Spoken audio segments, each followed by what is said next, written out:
আল্লাহ বলেন ইবাদুর রহমান, আমি আল্লাহর দয়াময়, আমি দয়াময় আল্লাহর প্রিয় বান্দা তারা আল্লাযীনা ইয়ামশুনা আলাল আরদি হাওনা, যারা জমিনে নিজেকে ছোট মনে করে চলে, অহংকার প্রদর্শন করে চলে না, বিন্দু পরিমাণ অহংকার যার মধ্যে নাই, সেই লোকটাই হলো আমার প্রিয় বান্দা। অতএব অহংকার করা যাবে না বাবা। সেই বাকি আল্লাহর বান্দাদের আরো অনেকগুলো গুণ আছে, আমি সবগুলো বলবো না, এখন সময় কম। আল্লাহ রাব্বুল আলামিন বলেন, দয়াময় আল্লাহর প্রিয় বান্দা তারা যাদের মধ্যে কোনো অহংকার নাই, জমিনে চলে নিজেকে ছোট মনে করে চলে, চিন্তা করে আমি কিছু না, আজকে আছি আগামীকাল নাই, সামান্য একটা কিছু দ্বারা আমাকে পয়দা করা হয়েছে, আল্লাহর হুকুম হইলেই দুনিয়া ছেড়ে আমাকে চলে যেতে হবে, পরপারের উদ্দেশ্যে আমি কিছুই না।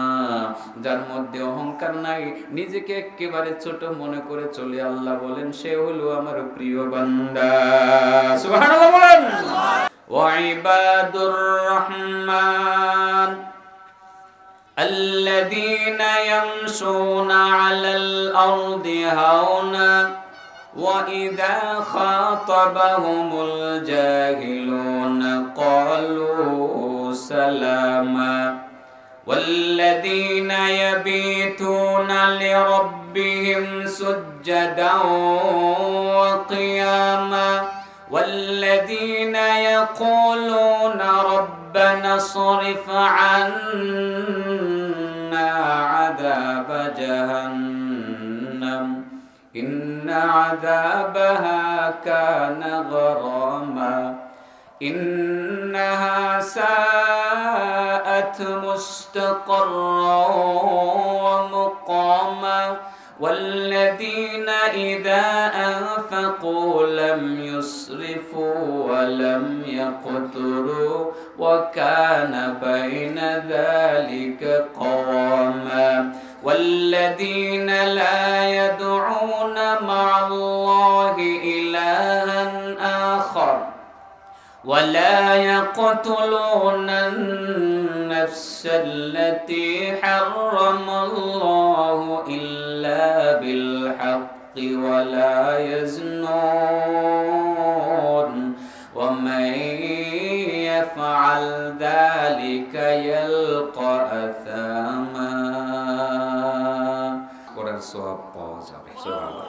তাহলে এটা বলে আমি শেষ করছি, বেশি রাত্র হয়ে গেছে, এরপরে আমার আরেকটু দায়িত্ব আছে, সেই দায়িত্বটা পালন করতে হবে। এখন আমি আদেশটা বলে ফেলি। আমার হাতে সময় ছিল, আবারও বলি, আমার হাতে প্রচুর সময় ছিল, কিন্তু আমি বুঝতেছি আপনাদের কষ্ট হবে।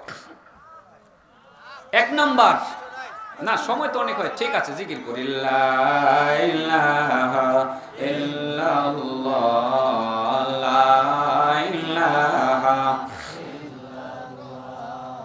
লা ইলাহা ইল্লাল্লাহ লা ইলাহা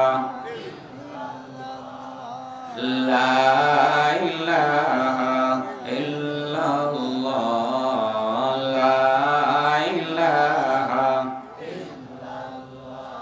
লা ইলাহা ইল্লাল্লাহ মুহাম্মাদুর রাসূলুল্লাহ সাল্লাল্লাহু আলাইহি ওয়াসাল্লাম। আনা বিদ-দারদাই হিনা হাদারাতুল ওয়াফাহ قال احدثكم حديثا سمعته من رسول الله صلى الله عليه وسلم। হযরত আবু দারদার যখন মৃত্যু ঘনিয়ে আসলো, মৃত্যুর পূর্বক্ষণে তিনি শয্যা অবস্থায় তিনি বললেন যে দেখো আমি তোমাদেরকে একটা হাদিস শোনাবো, যে হাদিসটা নবীর কাছ থেকে শুনেছি। হ্যাঁ, তোমরা কি শুনতে চাও? তারা বললেন আমরা শুনবো। এখানে চারটা কথা বলবেন তিনি। কয়টা কথা বলেন? আর ওই আমলের কথা 4 নম্বরে আছে, যে আমলটা করলে পরে সারা রাত দাঁড়িয়ে দাঁড়িয়ে নামাজ পড়ার সওয়াব আপনি পাবেন। কয় নম্বরে আছে? 4 নম্বরে। আমিও ভাবছিলাম মনে হয় আধা ঘন্টা বুঝি উচিত, দেখি আপনার প্রায় 47 মিনিট হয়ে গেছে। কেমনে যে সব বাড়াইতেছি, এখন চিন্তা করি যে আমার ইচ্ছা ছিল আধা ঘন্টা, বাইরে তো গেছি, এত বাড়াইতেই থাকি, ঠিক আছে না? একদম বাড়তে বাড়তে আরো 10 মিনিট বাড়ায় না মানুষ। 4টা কথা বললেন। কটা কথা? 1 নম্বর উরবুদিল্লাহ। এখানে 1 বছর ব্যবহার করা হচ্ছে, সম্ভবত তিনি 1 বছরের কথাটাই বলছিলেন, বহু বচন ব্যবহার করলে ও বধু সেটা বহু বচন হইতো, তাই না? এরকমই তো হইতো। ও বদিল্লাহ কান্নাকা তারাহু। শোনো বন্ধুরা, নবীর কাছ থেকে আমি বলতে শুনেছি, নবী বলছেন আল্লাহর ইবাদত এমন ভাবে তুমি করো, নামাজ তুমি এমন ভাবে পড়ো কেমন যেন তুমি আল্লাহকে নিজের চোখে দেখতে আছো, এইভাবে করো। ফাইল্লাম তাকুন তারাহু, তুমি যদি মনে করো যে না আল্লাহকে তুমি দেখতে পাচ্ছ না, এই পরিস্থিতি তোমার মধ্যে এখনো পয়দা হয় নাই, ফাইল্লাম তাকুন তারাহু ফাইন্নাহু ইয়ারাকা, তুমি অন্ততপক্ষে এটা মনে করবা আমি আল্লাহকে যদিও দেখছি না কিন্তু আল্লাহ আমাকে দেখতেছে। ইবাদত করতে হবে এইভাবে, বুঝাইতে পারছি বন্ধুরা? তাহলে নামাজে দাঁড়ানোর সময় মানসিকতাটা এরকম থাকবে আমি আল্লাহকে দেখছি। এই পরিস্থিতি যদি সৃষ্টি না হয় অন্ততপক্ষে এটা মনে করতে হবে যে আমি আল্লাহকে যদিও দেখছি না কিন্তু আল্লাহ তিনি আমাকে দেখছেন। কটা গেল? একটা। 2 নাম্বার ওয়াদুত নাফসাকা ফিল মাউতা। বন্ধুরা, অবন্ধু, তুমি নিজেকে সব সময় মৃতদের অন্তর্ভুক্ত মনে করবা। তুমি মনে করবা আমি মই রয়ে গেছি, আসলে বিষয়টা তো এরকমই, মই রয়ে গেছি গা। এই যে আইনুদ্দিন ভাই মইরা যাইবো গা, এটা কল্পনাও করি নাই, কিন্তু গেছে গা তো, ঠিক না বেটি? ঠিক আমরা প্রত্যেকে এটা মনে করব। আল্লাহ রাসূলের সাহাবী বলেন যে নবী বলেছেন ওয়াদুদ নাফসাকা ফিল মাউতা, যে তুমি নিজেকে মৃতদের মধ্যে মনে করো যে তুমি মারা হয়ে গেছে। আল্লাহ রাব্বুল আলামিন কিন্তু নবীকেও প্রথমে মাইয়িতই বলেছেন। মাইয়িত কাকে বলে? যে মারা গেছে। ইন্নাকা মাইয়িতুন ওয়া ইন্নাহুম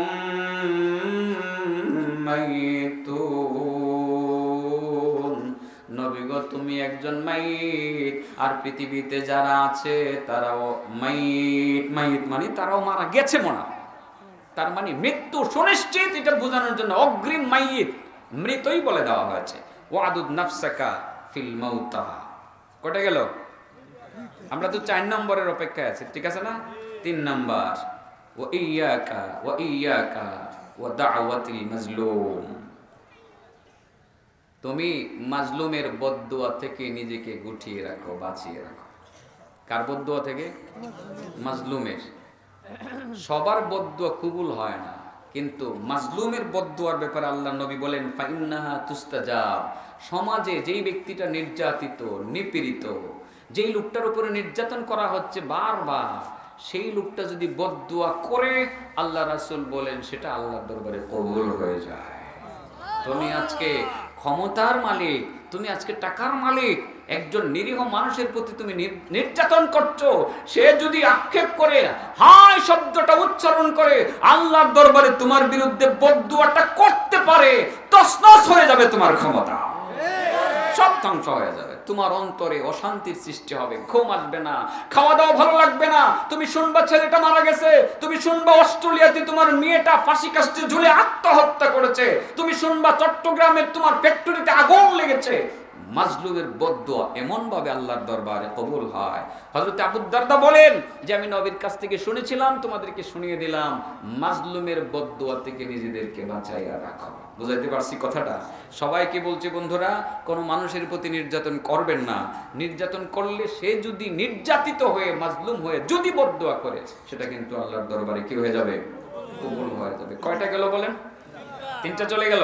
number 4, this is my target.